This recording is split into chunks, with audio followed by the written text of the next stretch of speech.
record on this computer. And yeah, I mean, I don't know that, Jaakko, you need much introduction to the group that we have here. We have the usual suspects, but Jaakko is going to talk to us today about visions and visioning for sustainable consumption and his work on sustainable lifestyles. Jaakko, I think I'll hand straight over to you if that's okay. Yeah, that's great. Then we get more time for the discussion at the end. Yeah, I'm looking at the size of the audience. And of course, we really all have nice discussions and a nice audience. But maybe we sometimes can actually distribute the invitations among more working groups, because some of these things are actually interesting for many people in the other working groups as well. But that's, of course, then you get a less focused discussion possibly. But let me just start. I had offered to talk about visions and visioning for sustainable consumption, sustainable lifestyle, based on my experience. I will give an overview of methods, cases, impact, some recent results. Say it's a gradually developing topic and presentation, and actually it has to end in a kind of an overview paper. But I may need a kind of a sabbatical, or that at least some weeks off. I think you now can see my slides. Then I will put it on screen, full screen, and say already. Oh, I see that the date is not right, but I did some new, added some new work in it, and before I will distribute it, I will update that too. Good. So I have like a scientific career in visioning. You may know. So that's very much about making visions in all kinds of ways, very generally participatory, but also sometimes non-participatory, but also about evaluating this, and also about how to turn that into real life changes, pathways. But I also see that as part of what I also include is like vision dynamics, and that's for me like the visions carried on by actors, for instance, in emerging niches. But you can also think about gradually changing visions in the sense of paradigms during transitions. Apply that a lot to circularity, to sustainable consumption, and occasionally also to other topics. Good. Yeah, I think that say the backwards looking or the normative is very suitable for the longer term, and in that sense, backcasting and transition management is generally put on longer term than other kinds of future studies. Though I would say, not suggesting in this slide, the real distinction is the normative side of that. So backcasting, visioning, transition management, that's normative foresight, whereas all the other kinds would try to forecast towards likely futures, or want to explore uncertainties and complexity using different kinds of scenario methods. Good. This is my usual way of showing those three differences, or three different types of futures. Say the likely future based on forecasting, business as usual scenarios, compared to and as a second one, well, you can talk about explorative or exploratory scenarios, mapping the uncertainty in the futures. And then here today we focus on the normative scenarios, normative foresight, and visioning. Good. You can depict that in different ways, and I'm just showing some examples what you can find on the internet when you search on that. I do not really go into that, but I would like to say that even if you say Google or search on something like future sustainable cities, you get a lot of these fancy pictures made by architects or architectural offices. And what you always see, that is quite instrumental, quite technological, very few people, a bit instrumental. It does not really go, it's not really about the social side of the future. And that's what we can bring in visioning in better ways. And that's why we shouldn't leave that all to this kind of bureaus, this kind of people, despite their relevance, but we also need a better view, better ideas on more social futures. And that's what I'm going to talk more about today too. Good. I generally refer to John Grin and Armin Greenwald. They made already in 2000 a book on technology assessment. So technology and society nowadays referred to as responsible innovation. And then they argued already that one way to shape existing systems in society is to shape their visions that guide their development. And if you change the vision, that's a good start to changing the system. These are visions a bit in the sense, in my view, of paradigms, but it's still a very nice statement that's very useful for the kind of work that we are doing also on visioning for sustainability. And say, what I would like to add here is that visions have a certain influence, certain role. Sometimes I refer to this as the power of visions, and that those visions, when they have been constructed, they can provide guidance to what to do, and they can provide an orientation, where do we want to go. And because it becomes aggregated and shared, that they have a kind of a distributed influence, and then they can work as a similar way as paradigms or discourses in politics and public debates. So vision should also provide some stability. In order they have to stay around to become really influential, but they also must have flexibility, and you also see that when you look into how visions develop, because they co-evolve with supporting networks or due to conflicting networks, competing networks that have other views. And you see that anything what you can say about visions can be related to agency and supporting actors and networks. And there you see the kind of messy social processes like you also can see in innovation or in policy development. You can also look a bit more instrumental to visions and visioning. And Adrian Spitt and some colleagues from SPRU already quite some time ago defined 5 functions, starting from mapping the possibilities, providing a heuristic, but also providing a stable framework for target setting and monitoring the progress. Also giving an attractive metaphor for building actor networks, as well as a narrative for mobilizing capital and other resources. And what you see that these functions, you can recognize them most of the time a bit, though you do not always find them so clearly, every one of them. Right, this is just an overview of some project processes that I'm aware of. Some of them I've been involved in, some I know from some of you or from the literature. And what I would like to say with this one is over the last 10, 15 years, well, mainly about the last 10 years, we've seen the shift in transition management, visioning, and in backcasting towards sustainable lifestyles and sustainable consumption. And that's interesting because we didn't see that so much before, and that's really a nice step forward.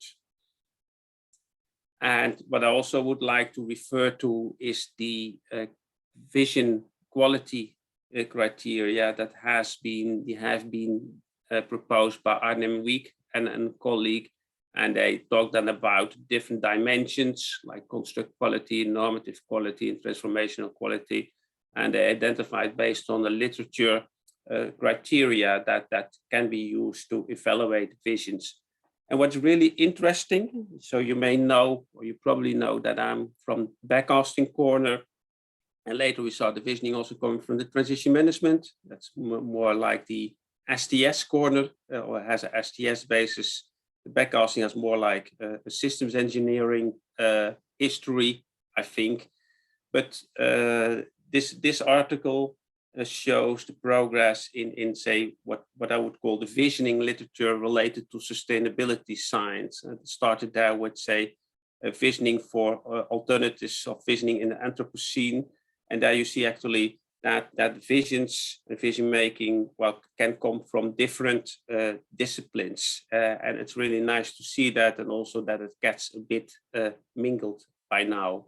And actually, in my view, that should happen a bit more because there's a lot to learn from each other. Good, for me then, this visioning consists of 3 major elements, and then I must say that this for me is about participatory visioning. It's about making the vision. It's about engaging stakeholders, and by having the stakeholders making those visions together, they also will learn from that, and they will learn from each other. If you do that in a proper way, in a good way, in a proper process, then you get not only content results, that's actually the easy part, but you also get process results among your participants in terms of learning, commitment, paradigm changes, and that's new relationships, and that's the condition to get a broader or more impact, follow-up, implementation, spin-off, and well, at a larger scale, and the ambition is always to bring that in a pathway. Good. You see, there's a lot of diversity. I actually looked already into that, or I found out already about 10 years ago, in a special issue I did together with Philip Vergracht. And I can only say that this diversity is still growing, and that we're still very much struggling with how to make the impact, how to bring that further, and how to see that as a starting point or as a part of guiding or initiating transformation and transition processes. Then you could see that as a new development, that it's growing. It's been heavily influenced by the Sustainable Development Goals, that's really giving enormous stimulus to these new developments and applications of these kinds of methods. We also see that's more widely done. Governments are more interested. And one other development that I would say in visions and visioning is that some researchers, or there is more growing attention for gamification and gaming. And I'm just putting here on this slide a few figures from a recent article that I wrote, or that actually Ginny Gillen wrote in collaboration with me and Juho Hamari, and where she then talked about how to bring gamification elements, these gameful elements, into visioning processes. And the interesting point is that we all do that. Otherwise, you cannot get a nice session. Otherwise, you cannot have the good workshops. But we are not so explicit about it. It's a bit hidden. And say what we try to do with this paper to make it explicit, and that's also why, which we get quite some good and interesting responses. You can also go a step further, and that's combining it with gaming, or say serious gaming, and that's what I'm actually now trying to achieve in a new study together with a student.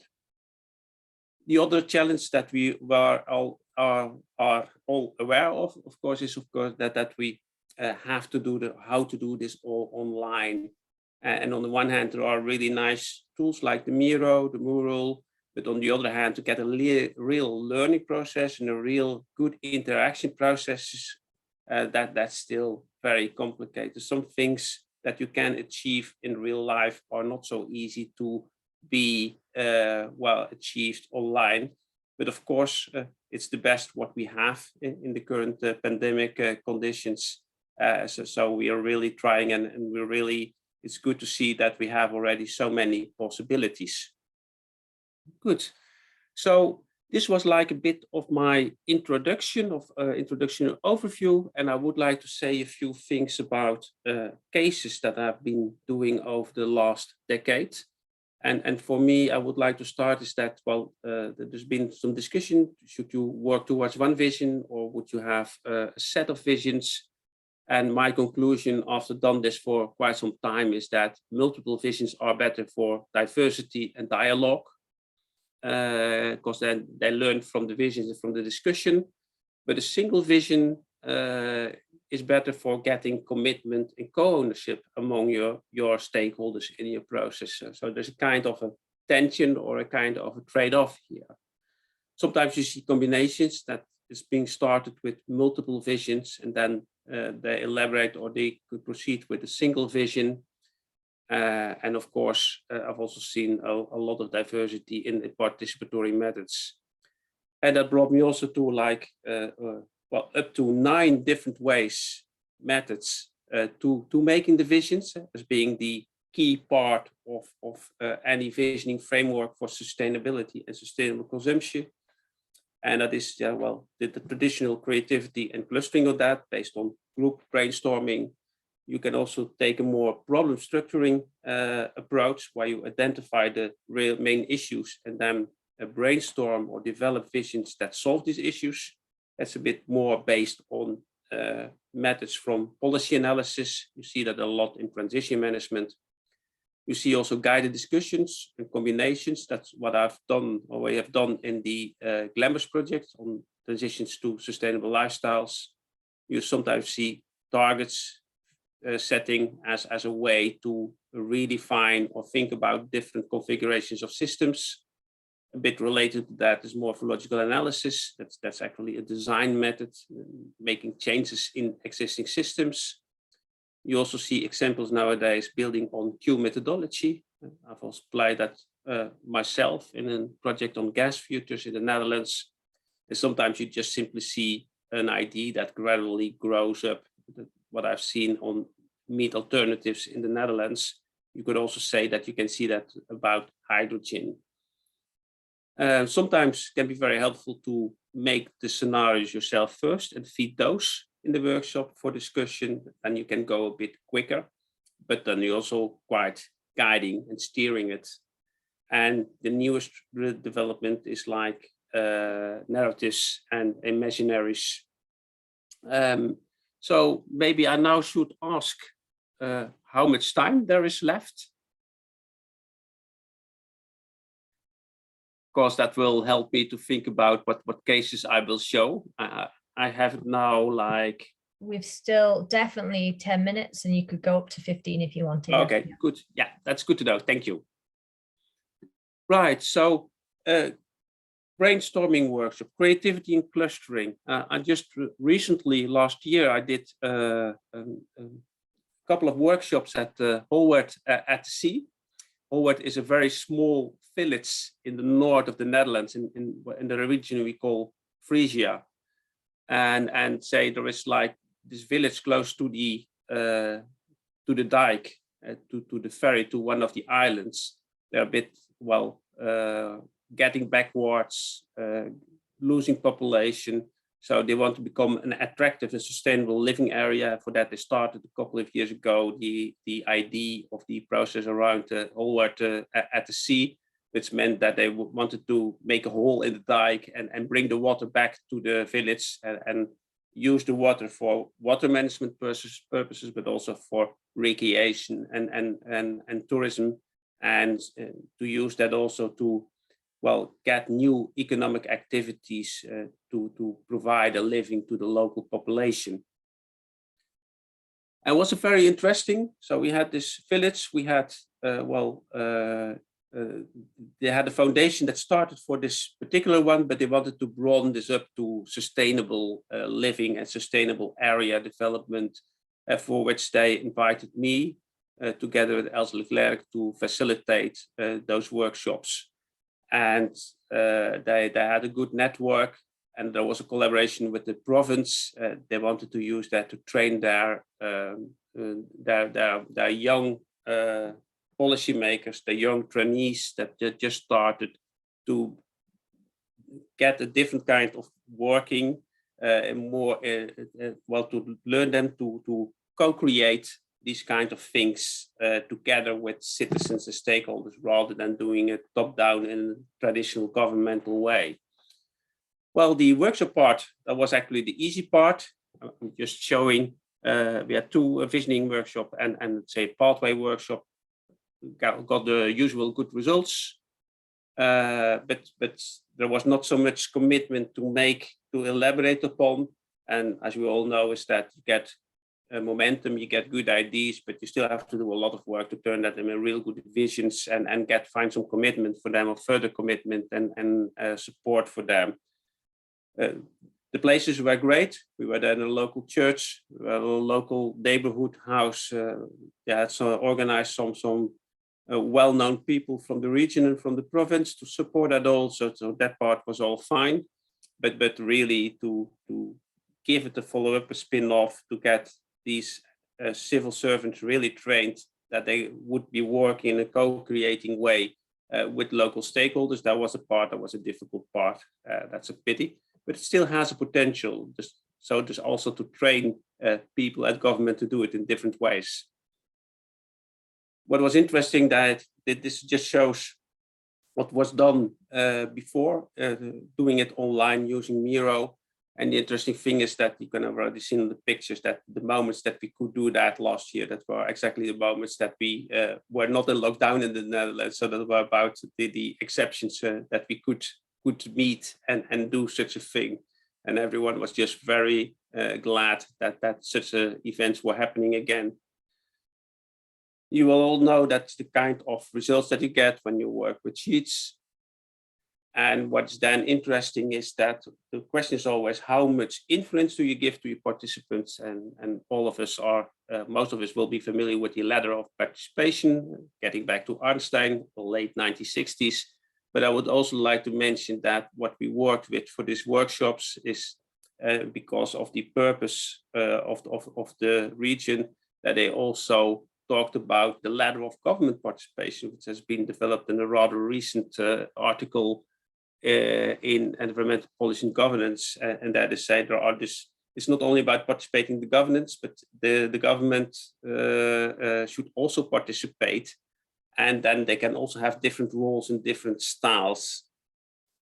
And so they are not like neutral and depending, then they have options, and there are better ways to facilitate that. And then that's, I think, really key given the kind of bottom-up transition processes and discussions that we're currently in, or actually most European countries are getting in.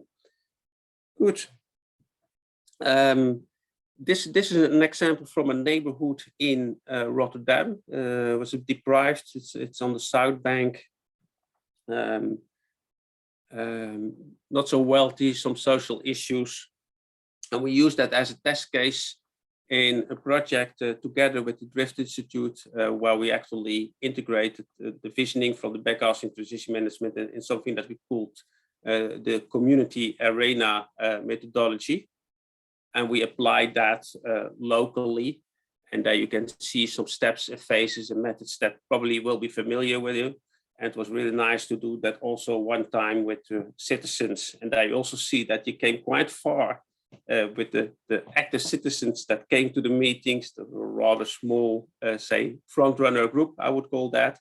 But when we wanted to disseminate or to communicate or bring that to broader ones, then you got a new round of discussions for people that didn't agree or thought differently about it. And that clearly shows that visioning with a small group, really nice. But if you want to make an impact, you have some time to open that up also already as part of the process, especially when it's about the surroundings of people in their own area.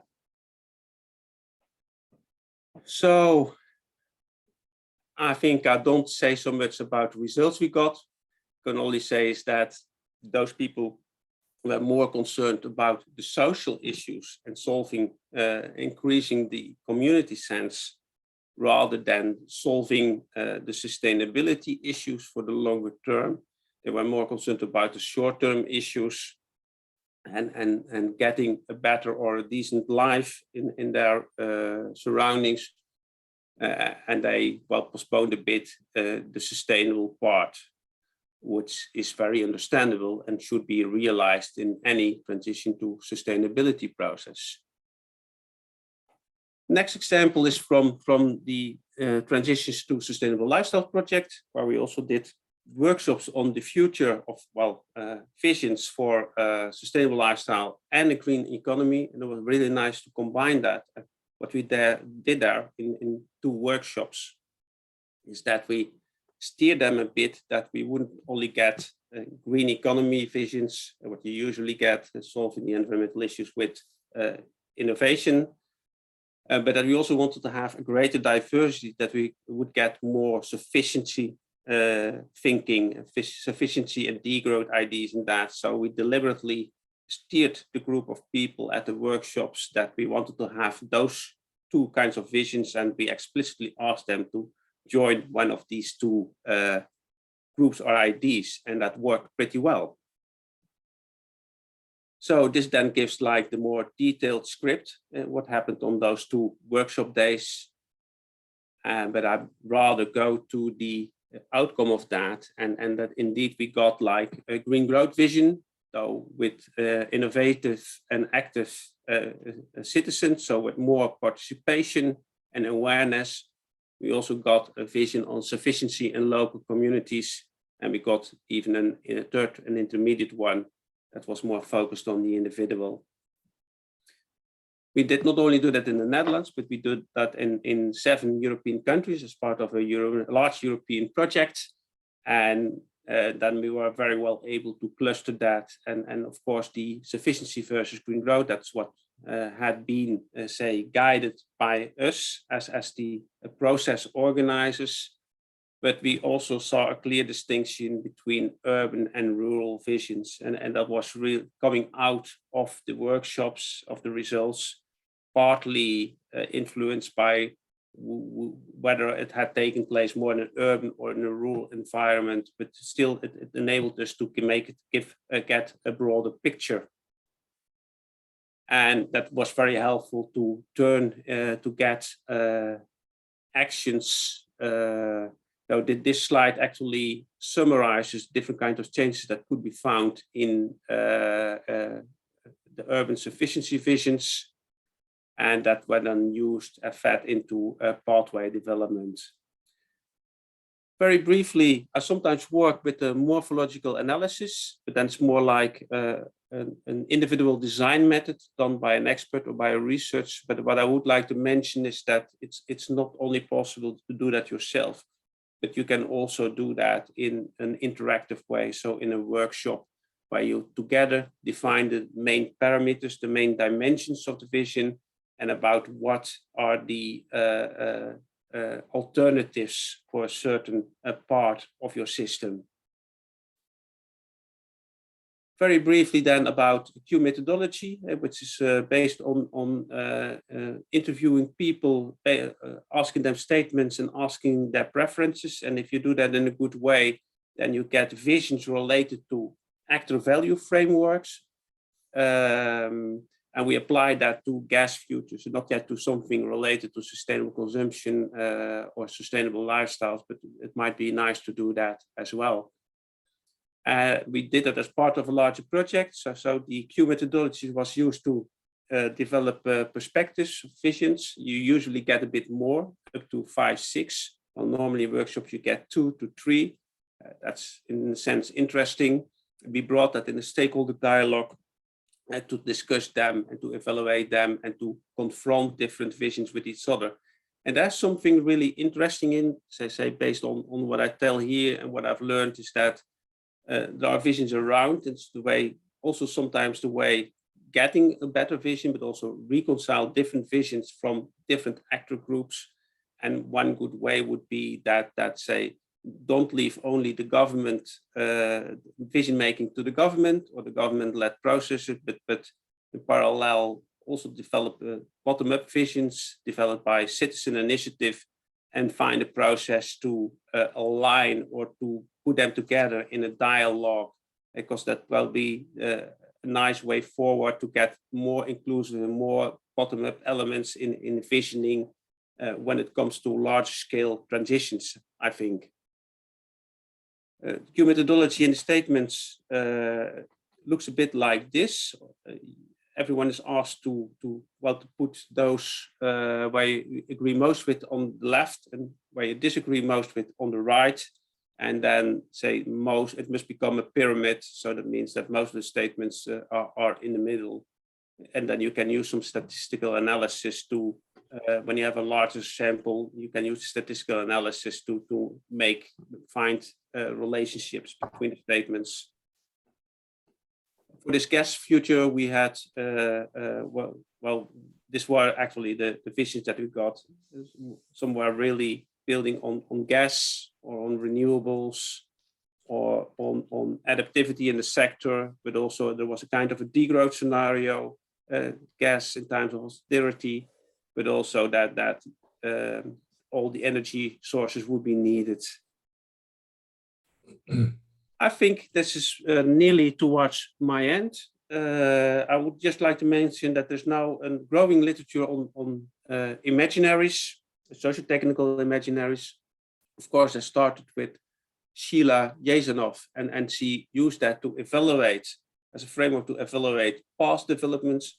But the most recent developments is that colleagues use that to develop visions for the future as well.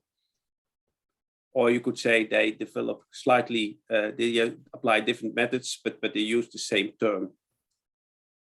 And I think that brings me down to my conclusion that visioning is important for sustainability transitions, also for sustainable consumption, sustainable lifestyles. There is a lot of diversity in methods around that all can be made. We do not know so well what methods work well under particular conditions.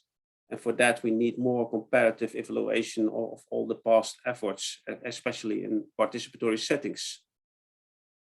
Also, we would like to know more, not only how well it works, but also how it relates or what are the conditions to get a spin-off and to get an impact and to get some kind of a pathway. I have a few things on impact of visions, but I think this is already quite a bit. So I think I'd rather leave it here, and so that we have some time for questions and discussions on this. Fantastic. Thank you ever so much, Jacco, and also for keeping to time in a spectacular way, I would say. Thank you for sharing those insights in kind of a wealth of methods there. There were so many more methods than I possibly envisaged for visioning processes, so I've learned a lot already. At this point, I would welcome people to either cameras on, mics off, and ask their questions directly, or if that isn't useful for you, you can also come into the chat and I can take questions there and field them to Jacco as they come up. I do love the energy in this group. That means as soon as I finish speaking, there are questions immediately. I didn't get a chance to see whose hand up went up first, so we'll have Anna and then we'll have Marlene, if that's okay. Thank you. Yeah, thanks, Jacco. Really interesting. It resonates with a lot of things that we're thinking about in a number of projects, from serious games and climate change adaptation right through to kind of food sharing futures and fairer futuring, which we've just submitted a paper to Geography Compass, which is reviewing kind of processes of futuring and this matter of diversity that you talked about in relation to participatory backcasting. One thing also related to the handbook of urban food governance that I'm co-editing at the minute with some colleagues.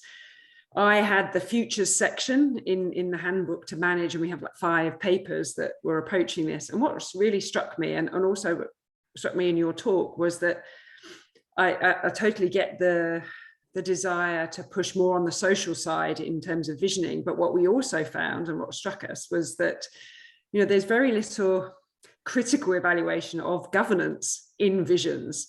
So there's very little discussion of like I know it's very hard to potentially visualize these things, but you know, whether you're talking about commons or capitalism, you know, in terms of what you presented, Jacco, you talk about cultural behavior and technical changes in the sufficiency arena. But what about financial, political economy changes? You know, like it's these things.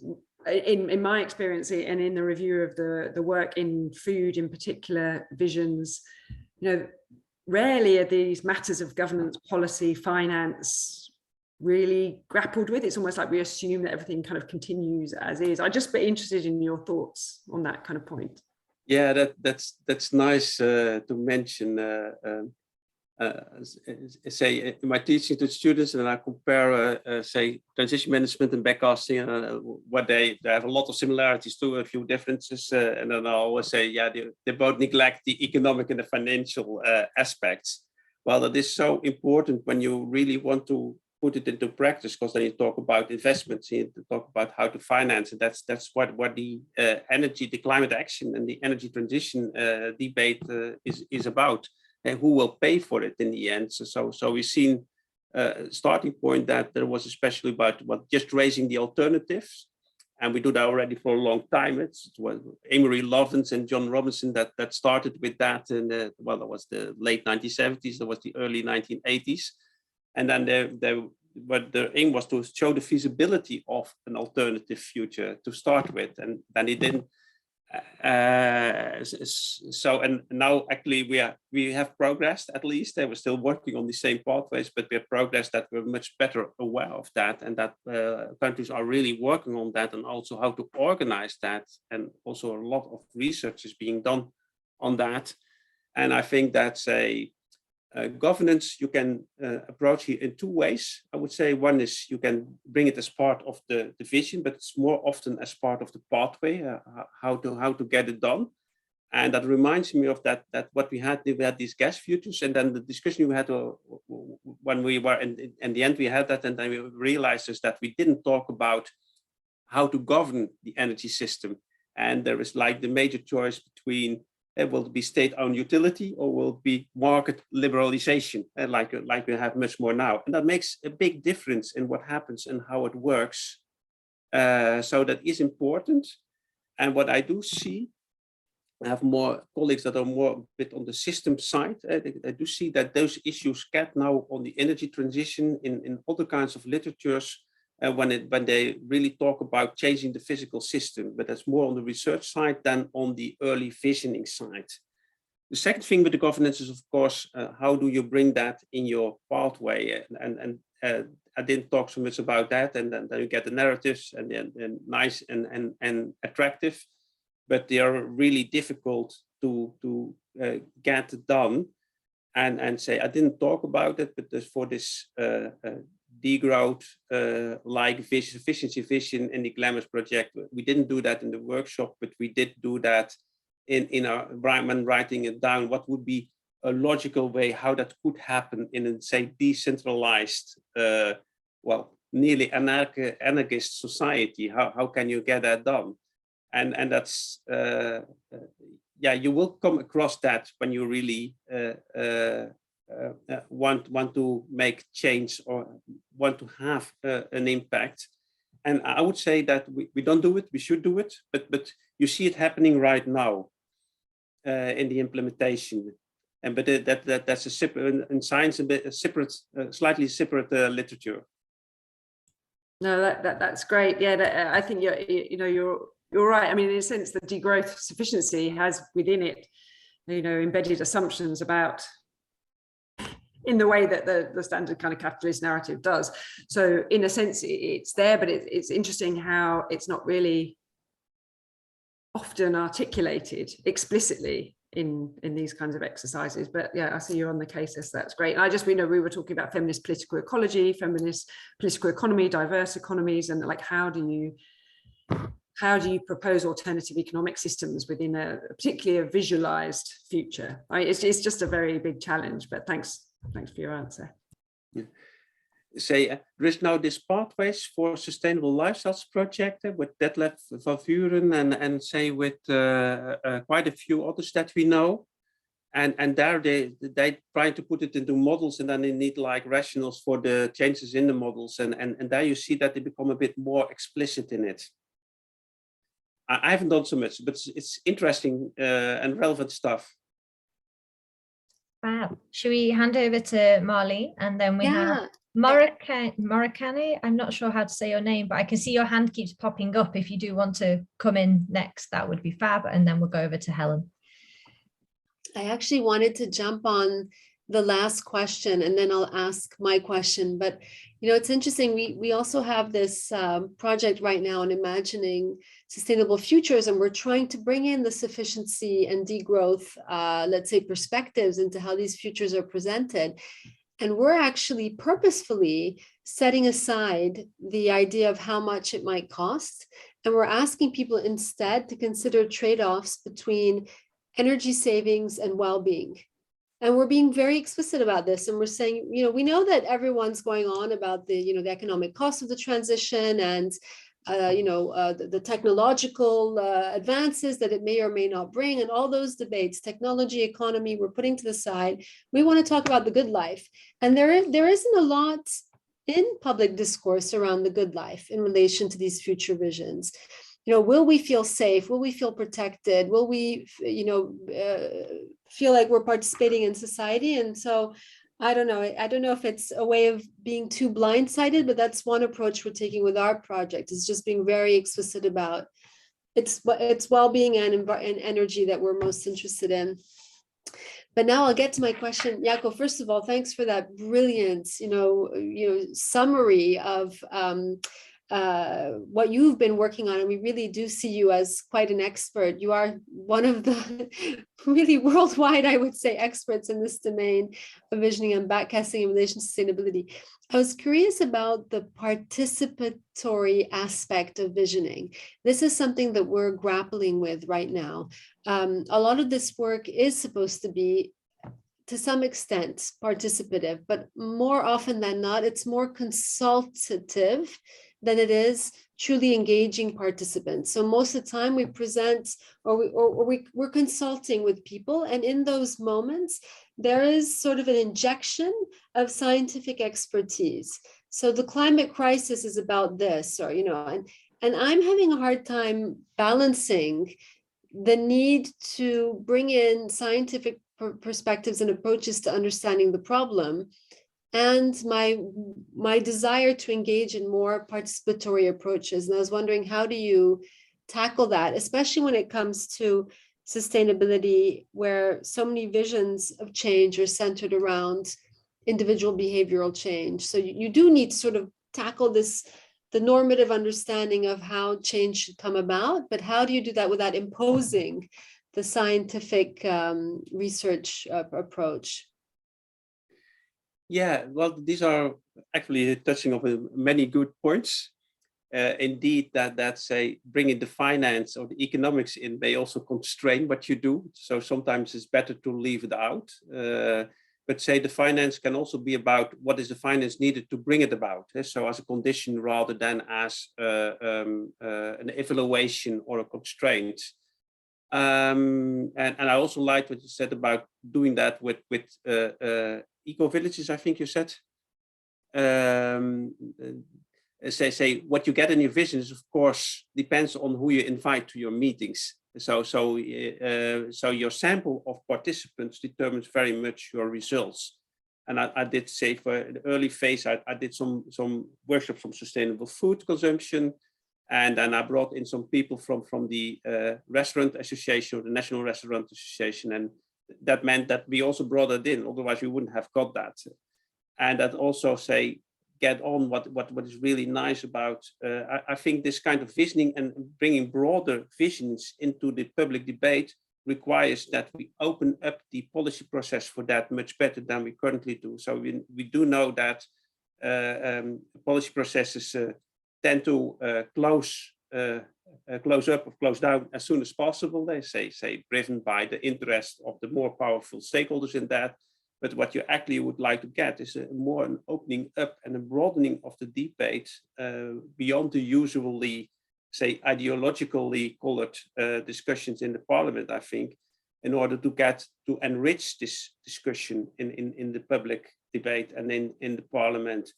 And before you close down, then you have already know what you also leave out. And now it's very much implicit in policy making, and that's a real pity. And then you probably will end up with the same kind of decisions, but you know that at least that there's been a broader debate on the well-being side of that, and that would already be a gain. And also on what are the gains of sufficiency, because now they are ruled out before in the beginning immediately, more or less. And then about getting the real participation and science. I think that, well, say these workshops with stakeholders and all with citizens are like very short moments, very nice inputs. But if you really want to get further, I think you need to be a more transdisciplinary way of working is needed, that you mingle or collaborate more intensively with relevant citizens and relevant stakeholders. So say just going to the citizens and bringing them one day together and do something with that is not as effective, though more efficient.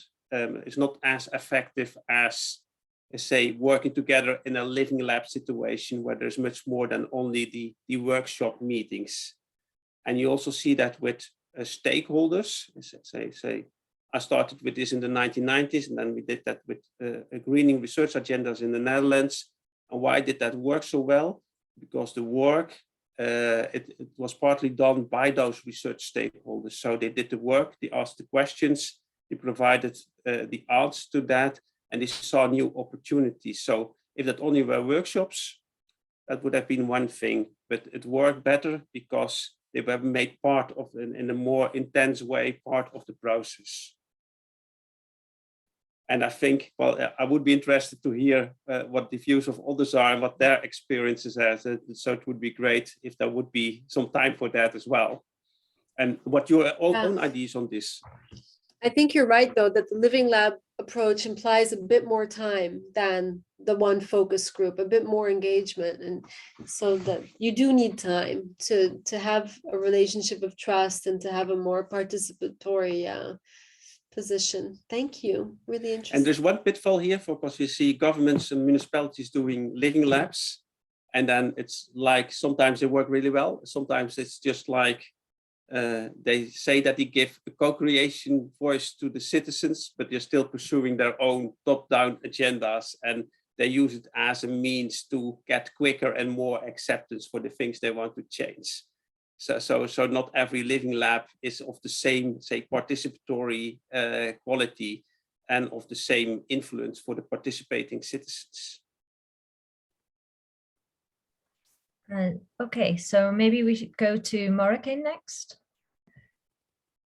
Thank you very much, Claire. Can you hear me? We can, Yes. yep. Oh, okay. Thank you very much, Jaco, for a very insightful presentation. I'm just struggling in my thoughts here around, and I can't even find ways to phrase whatever that I'm about to say. I don't know if it's a suggestion or it's a question or what, but it's something that I'm struggling with in my mind.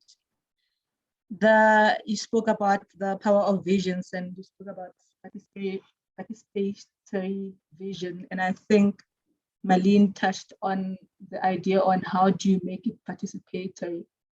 And then I'm starting to ask, how is it participatory? Is it by virtue of availability of people who are concerned about that issue at that moment? And then how does it, if that is the case, and how does it engage others who are outside but are also impacted, affected, or will have an effect on the vision itself? And then there was something very interesting that you spoke about. I think you problematized it around the impact, that it's very difficult to measure the impact, and it's something that I'm also struggling on. If that is the case, that it's struggling to find the impact, and I'm thinking about if the vision is participatory and it engages different stakeholders. And what comes into mind now, it's the idea of value proposition in the vision. What are different stakeholders gaining from that? And then I'm also suggesting or recommending or problematizing this thing that could it be that the impact should rather be contextualized and in terms of what stakeholders find value in the vision, but with the understanding that the same stakeholders and the same values, that some of them are very much interdependent. So it's something that I'm like, I was listening to you very carefully, and I do strategic planning for businesses, right? And then I also have an issue with the idea of visions if it's very much project dependent. Because if it's project dependent, how what do you consider as sustainable in that space? If project is 5 years or 10 years, what is the definition of sustainability in that case? So those are the problems that I have, and I'm glad that some of these issues you've highlighted them, and yeah. Yeah, these are all good points that you are making, in the sense of that visions reflect values. Well, I talked about that you can you develop them around such values. Then you're not only talking about the visions, but implicitly also about the underlying values. But of course, when you have a certain vision, you can also assess them. There are, I think, tools for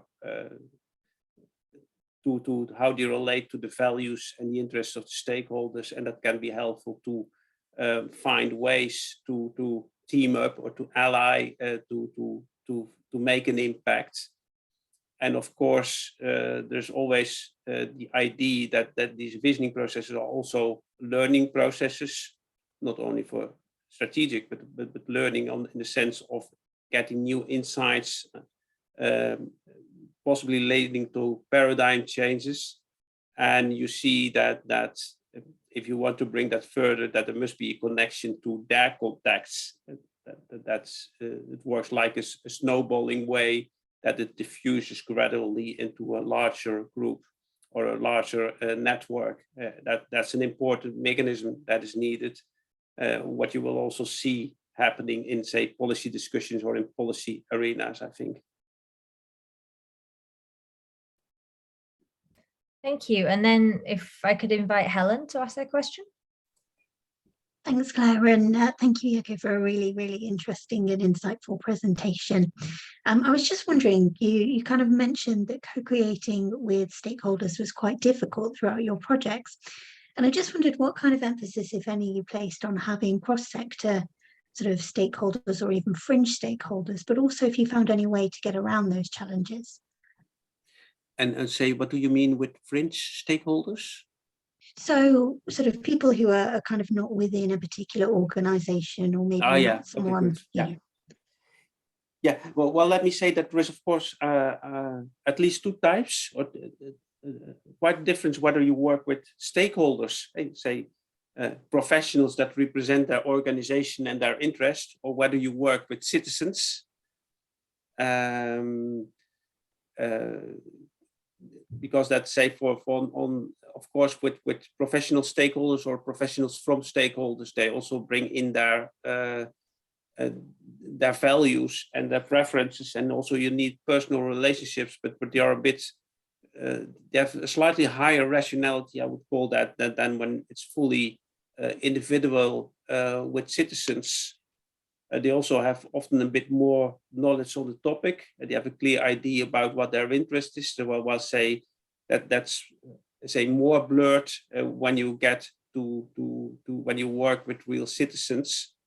And in that sense, I think I consider it easier to work with stakeholders than with citizens.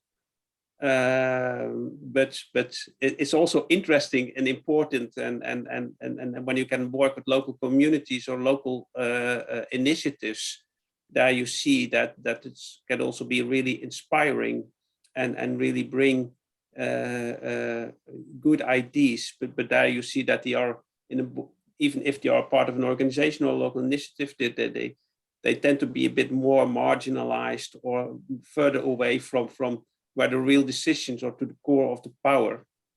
And of course, say these citizen initiatives are real front runners. So they are far ahead in their thinking of, say, the mainstream or the majority of society. And as we can see, is that sustainability will seem to go as fast or as slow as that it can be legitimated in democratic elections. I hope that is a bit of an answer to your point or question. Thank you. Yeah, that definitely makes sense. And that kind of rationality as well, I think, is really important to consider, and something I'll definitely take forward when thinking around these kinds of issues. So thank you.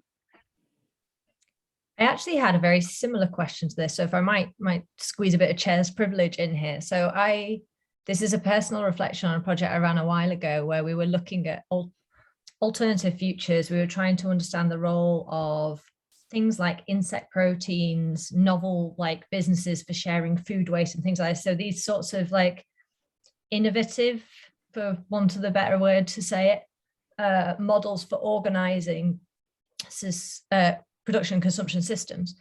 And one of the things we were really conscious of is these sorts of technologies and businesses and organizations interact with some very important but very vulnerable groups in society. So people living like deeply in food poverty, people with eating disorders.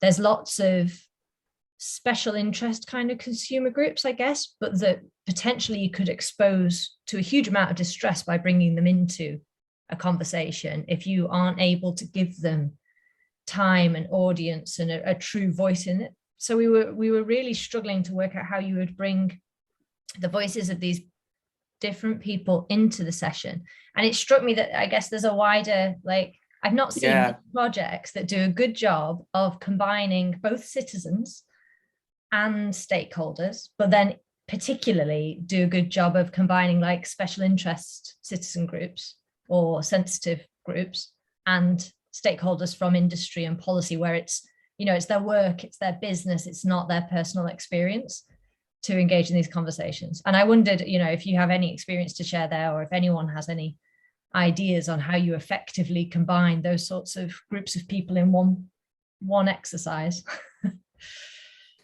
Well, you can do that in different ways. There can be nice and important to that they meet face to face.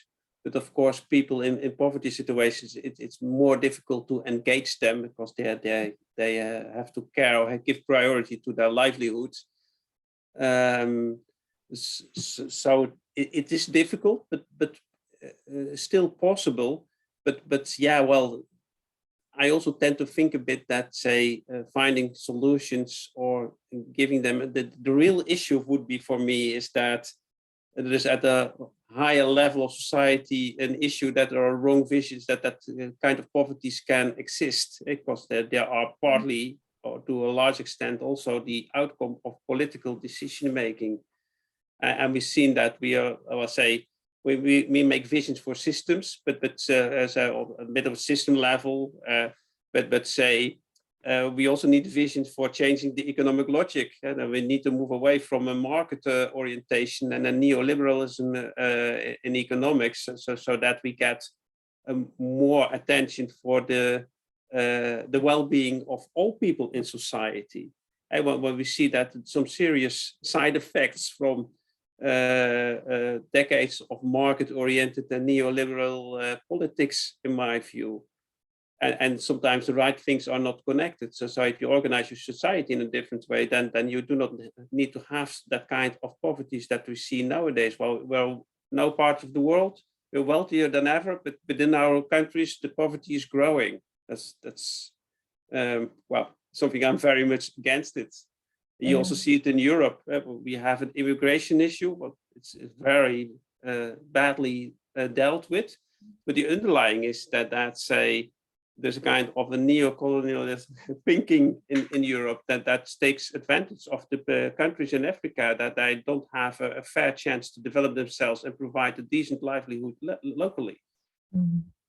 So we also need that kind of level visions for inclusiveness at the global and fairness at the global level. Yeah, and that was exactly what we were battling with, is kind of the balance between getting the people in the room that could share those personal experiences that trigger that sort of critical reflection in a really like experiential way, versus the kind of research ethics side of it, which is some of the people in the workshop would go home that night and they would have finished work for the day and they get to leave and they go about their daily base. Some of those people would leave the workshop like they had put everything on the table, and they don't get to walk away from that because it's not their job, it's their life. And that kind of like imbalance in between our privilege to be able to walk away from this process and bracket it from the rest of our lives, I guess. So we struggled. I think what we ultimately did was invite like charities and organizations that represent these groups. So we had like someone from a local homelessness charity and someone from a food bank and people like this that could sort of provide an intermediary perspective, I think. But yeah, I absolutely agree. It's just, yeah, that finding the balance and the way of letting these experiences in is such a vital way of getting the getting at that critical, like, alternative future. I do think that, by the way, that for this kind of deprived groups or marginalized groups, if I can call it that way, then that you do need better or more sophisticated tools. You don't get that going with the regular tools and methods that we usually have, that assume generally a bit of a higher education, maybe something else. Just thoughts, I did not really do research into that, but I'm really like, interested in things, methods like non-violent communication, so empowerment methods. Let me put in that one, or the capacity building is, human capacity building, the capability approach, where they actually use empowerment to help people. And that kind of methods must also, I think, must have a lot of potential to bring in, to work with that kind of groups. You also see that say, when you really go to indigenous communities and say the anthropologists working with that, they also have like a toolkit that's more useful for that than ours. Eco-villages also have interesting tools internally for the decision-making processes to make it more fair or more equal for everyone, and not for the one with the biggest voice or the highest position. Thank you. That is really insightful. I will hand aside my chair's privilege. And Stephen, if you would like to go ahead with your question. I think this is the last question we have time for, because I'm conscious, Jaakko, you need to get on. So we'll wrap it up here. Thank you, everybody, and thank you, Jaakko. I could only catch the very end of your talk. I had to go pick up my daughter from school. They only have half day on a Wednesday here in the Netherlands. So yeah, I know that. I was Same didn't know here. about that. Yeah. So anyway, I want to see your slides afterwards, but just hearing the conversation and some points that I think are interesting. And you know, Marlene, your question about how to do the participatory piece of the visioning, and I think that's really hard. And I like the phrase that you used about injecting the science at some stage or some part, you know, piece of timing in the process. And I think that's kind of been our experience as well. And I think the thing that is kind of a conundrum that I'm having is when we're talking about the role of science in these visioning processes, and especially when we're talking about like sufficiency and degrowth and these sort of scenarios of the future that are hard to even imagine what they would be like, you know, what would a lifestyle even be like in there? How would a governance structure even be like there? When we're doing a visioning process where, for example, you tell practitioners from the science side, we need a 95% cut in carbon emissions. And for any of the stakeholders, whoever they might be in those processes, it's almost too much to even kind of think about in terms of, you know, imagining something that might actually align into this kind of deep decarbonization kind of scenario for the future. And so I'm wondering if Jaakko has any experience where, you know, or anybody here, where the science, even though it is that you're sort of trying to communicate the realities of what science is telling us about a certain situation or how a pathway to the future might go, that the capacity of the stakeholders to kind of really even provide a vision that can meet that challenge is sort of lacking. So sometimes in some of our workshops, you know, we were doing visionings and we were a bit, in the end, dissatisfied by the visions, but then maybe they weren't so, you know, they were a little bit less than maybe what we expected sometimes. And I think sometimes that's hard when you're talking about making these visions beyond just sort of someone's desire for the future, but really kind of grounded in a scientific, kind of reality, whatever that might be, or fact or something like that. I don't know if there's any sort of strategy or way to sort of bolster or make those visions more robust, or coming back to these visions again through a different process. Maybe there's something in your experience, Jaco, I should say, on that. Yeah, it's really nice to see you here, Stephen. I must say that I didn't send my notes on the conference yet. This would be a great topic, the discussion we have. That should be for sure be a major part of that. Yeah. Also because it's so quickly growing. Actually, we're living in a very good age for us vision and scenario researchers, but due to the Sustainable Development Goals, that there's a quickly growing interest in these topics. So there's much more happening. And much more people are starting to work on that. So, and that raises then actually also part of the questions or the points that you are doing. So every researcher, his or her own vision. Well, I don't like the existing one, that just start a new one. And that also, I think, points to, for me, it's not like disconnected or ejecting science. It must be like iterations between the two. But on the one hand, you have the participatory dialogue process, and that must be in a way organized that it fruitfully communicates or exchanges with the science process. And of course, it's not so separate because they're part of the same process, but you get a kind of a group feeling or a group ID. And there you gain actually quality, or it is more embedded in the process or in the community. So I wouldn't call that ejecting science, but say a social or process or transdisciplinary social process within science. And that's one thing. And the other thing is that, I do agree with said, and I've also been we're all a bit more on the narrative and the qualitative side, and that's important, that's strong, and that's very helpful, and it's amazing what you can achieve with that. As any communication process, just think about the empowerment methods that I just talked about. But if you want to make it more robust, you have to connect it, for instance, to modeling. And I have a bit of experience because I'm actually now in a more technical group, a bit by accident, where they're more working on the modeling side of the energy transition. And then they're now looking into, and how can you do that with hydrogen?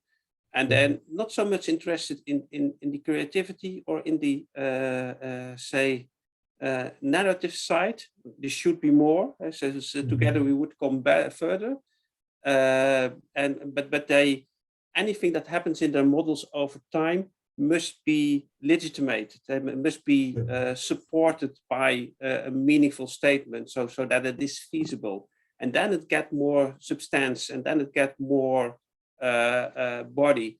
That's also partly how this backcasting, for instance, started with Amory Lovins and John Robinson. They connected that to changing models of the energy system, or at least configurations.